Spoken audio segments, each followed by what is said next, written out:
ang inggiterong kapatid at ang berdeng genie. Noong unang panahon, sa kaharian ng Glegot, ay may nakatirang sundalong nagngangalang David. Si David ang pinuno ng mga sundalo ng hari at siya ay nirerespeto ng lahat sa kaharian.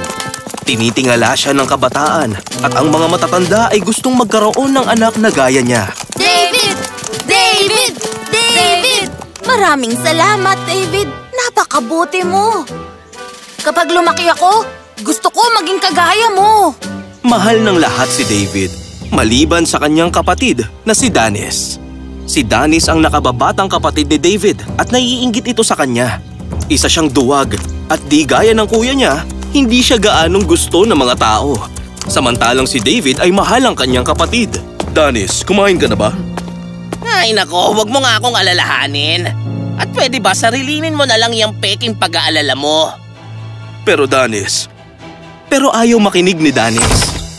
Isang araw, nang pinarangalan muli ng hari si David ng medalya para sa kanyang katapangan, nagalit ng husto si Danis. Ayoko na! Hindi ko na talaga kaya ito! Hindi ko na kayang mabuhay sa anino ng kuya ko! Panahon na para umalis ako! Kaya naman, nagtungo siya sa kalapit na kaharian, sakay ng kabayo. Ilang araw siyang naglakbay at di nagtagal narating niya ang gubat kung saan naisip niyang tumigil at magpahinga. Sa wakas, malayo na ako sa kuya ko at sa mga tagasunod niya kahit ang hari hindi matigil sa kakapuri sa kanya. Nang mga sandaling yon, nakita niya ang isang lampara na nakakalat sa ilalim ng puno. Talagang kumikinang ito, kaya di mapigilan ni Danis na mapatingin. Kakaibang itsura ng lamparang yan ah. Pinulot niya ito at ininspeksyong mabuti. Wala namang laman at wala ring silbi. Kaya lang, kung titingnang mabuti, talagang napakakintab nito. Maiuwi ko nga muna. Baka maibenta ko pa to sa pamilihan sa kalapit na bayan. Baka kumita pa ako. Kaya itinago niya ang lampara sa kanyang lalagyan at nagsimulang maghanap ng makakain. Nakakuha siya ng sapat na mansanas para sa kanya at naupo sa ilalim ng puno para kumain. Nang kakagat na siya sa mansanas na nakuha niya, narinig niya ang boses na tinatawag siya. Amo, pakiusap pakainin mo ako. Gutom na kasi ako. Ha? Sino yan? Amo, ako ito ang tagapagsilbi mo. Palabasin mo ako at pakainin at ibibigay ko sa iyo ang anumang naisin mo. Nagulat si Danis nang napagtanto niya ang boses ay nanggagaling sa kanyang lalagyan. Ha? Isa ba itong panaginip? Pinasok niya ang kamay niya sa lalagyan at tinanggal ang lampara. Hello? May tao ba dyan? Oo, amo, ako. Ano?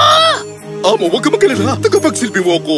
Kuskusin mo lang ang lampara para makalabas ako. Paano ko malalaman na hindi mo ako sasaktan? Dahil hawak mo ang lampara at sino mang may hawak nito ay siyang amo ko. Kaya sandaling napaisip si Danis.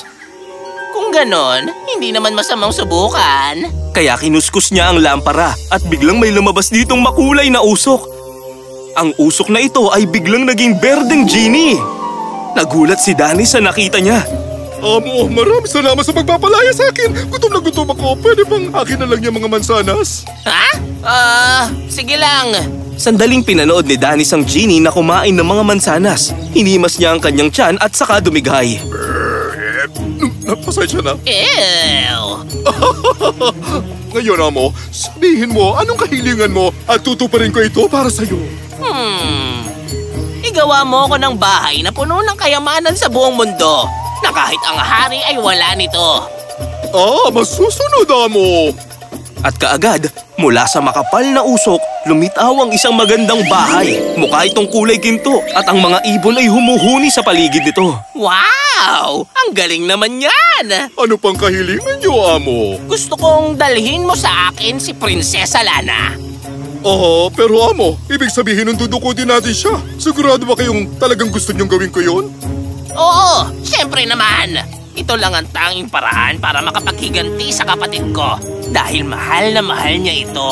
Kung gano'n masusunod, amo. Kaya nagpunta ang genie sa palasyo at palihim na pumasok sa silid ni Prinsesa Lana. Natutulog ang prinsesa. Nang makakita ng tamang pagkakataon, ginamit ng genie ang mahika niya sa prinsesa para maglaho ito. Pero nang sandaling yon, pumasok sa silid ang tagapagsilbi ng prinsesa. At nang makita ang genie, sumigaw siya ng malakas. Agad na lumabas ng silid ang tagapagsilbi para tumawag ng mga gwardya. Kaagad na pinitik ng genie ang mga daliri nito At muli, siya ay nawala sa isang iglap. Si David kasama ang mga gwardya ay dumating sa silid ng prinsesa. Ngunit huli na ang lahat. Samantala, sa gubat, sa loob ng bahay ni Danis, lumitaw ang prinsesa at ang genie. Nagising ang prinsesa sa kanyang pagtulog at nang makitang iba ang kanyang nasa paligid, siya ay nagulat. Nasaan ako? Anong nangyayari? Patawarin mo ako, prinsesa. Napag-utusan lang ako na dalhin kayo dito ng amo ko. Ang amo mo? At isa kang tunay na genie? Nananaginip ba ako? Nang biglang, pumasok si Danis sa silid habang pumapalakpak. Maligayang pagdating, prinsesa. Ay, mali pala ang sinabi ko. Bihag? Danis? Ikaw? Anong kailangan mo sa akin? Ano bang nangyayari? Anong nangyayari? Dinukot lang naman kita para maturuan ko ng leksyon si David at ang lahat sa glegot ng leksyon.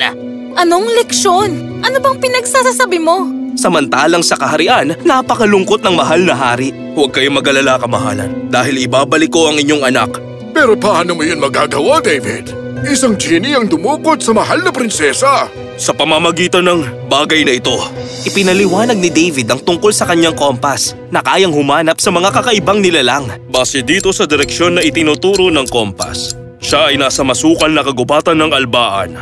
Kung ganoon, humayo ka, matapang na David, at ibalik sa akin ang aking anak. Dalhin mo rin sa akin ang taong tumukot sa kanya. Papatawang ko siya ng matinding parusa. Tumango si David at umalis kasama ang mga sundalo. Paano mo tuturuan ng leksyon si David sa pagdukot sa akin? Abay, kasi mahal ka ng kapatid ko. Natuwa ang prinsesa nang marinig ito. Halos malimutan niya na kasalukuyan siyang bihag. Ano? May gusto siya sa akin?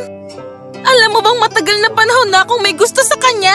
Naku, maraming salamat, Danis. Napakabuti mo talaga. Ano?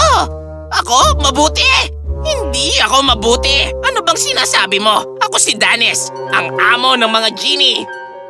Amo, kung titignan mo, mag-isa lang ako, kaya... Tahimik! Hindi na yun importante. Pati itong usapan na ito. Ang importante, ako ang dumukot sa'yo at ipagpapalit kita para sa kaharian ng Glegot.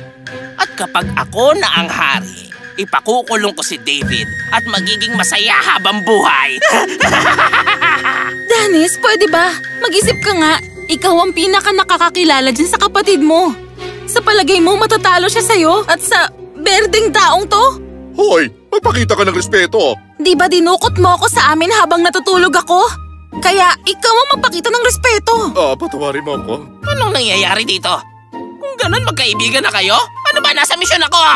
Ilang saglit pa, biglang bumukas ang bintana at mula doon pumasok si David na may hawak na tali. Patawad, nahuli ako. Ayos ka lang ba, mahal na prinsesa? Oo, ayos lang ako. Wala kahit galos. Ngumiti si David at lumingon sa kabilang panig ng silid. Nagulat siya na makita ang kapatid kasama ang genie. Danis, ikaw? Oo, ako. Ako nga ang taong dumukot sa kanya. Pero bakit? Dahil galit ako sa'yo. Galit ako sa lahat ng taong tumitingala sa'yo at sumasamba sa'yo. Samantalang sa akin ay walang may gusto. Buong buhay ko, ikaw na lang lagi ang bida. Hindi ko na kaya ito. Pero kapatid ko, mahal kita. Tama na, Genie. Hulihin mo siya ngayon din. Nakatayo lang doon ang genie at hindi gumagalaw. Tiningnan siya ni Danis. Genie! Wala siyang laban dahil sa dala kong kompas. Pasensya ka na, kapatid ko. Pero hanggang dito na lang ang munting paglalakbay mo. Galit na galit, sinugod ni Danis si David. Kasabay nito, kaagad siyang pinigilan ng mga gwardya. Ibinalik ni David ang genie sa lampara at ibinigay ito kay Prinsesa Lana. Para sa'yo ito, aking prinsesa. Siguradong nasa ligtas itong mga kamay. Ngumiti si Prinsesa Lana at niyakap si David. Oh, mahal kita, David. Nang araw ding yun, bumalik si David sa palasyo kasama ang prinsesa at dinala ang kanyang kapatid sa harapan ng hari. Tuwang-tuwa ang hari dahil nagkasama sila uli ng kanyang anak. Niyakap nila ang isa't isa at pagkatapos hinarap ng hari si David. Ipinagmamalaki kita, David. Ipinakita mong muli ang kagitingan mo bilang isang mandirigma. Sabihin mo, anong parusa ang gusto mong ipataw ko sa kapatid mo ngayon? Kamahalan. Alam kong ang kapatid ko ang dumukot sa mahal na prinsesa at nararapat siyang parusahan. Pero hindi ko kayang matiis na nasasaktan ang aking kapatid. Kaya naman nakikiusap po akong pakawalan niyo si Danis. At nangangako akong hindi na siya muling mananakit pa ng kahit na sino man kahit kailan. Nang marinig ito, biglang naluha si Danis. Napagtanto niya kung gaano siya kamahal ng kanyang kapatid. Kaya naman bigla siyang napaluhod. Nagkamali talaga ako tungkol sa'yo. Ngayon alam ko na kung bakit maraming may gusto sa'yo, kuya. Nahabag ang mahal na hari nang makita ang lahat ng ito. Mukhang natutunan mo na ang iyong leksyon, Danis. Pero kailangan pa rin kitang parusahan. Kaya naman, tinatalaga kita bilang Knight of the Royal Army!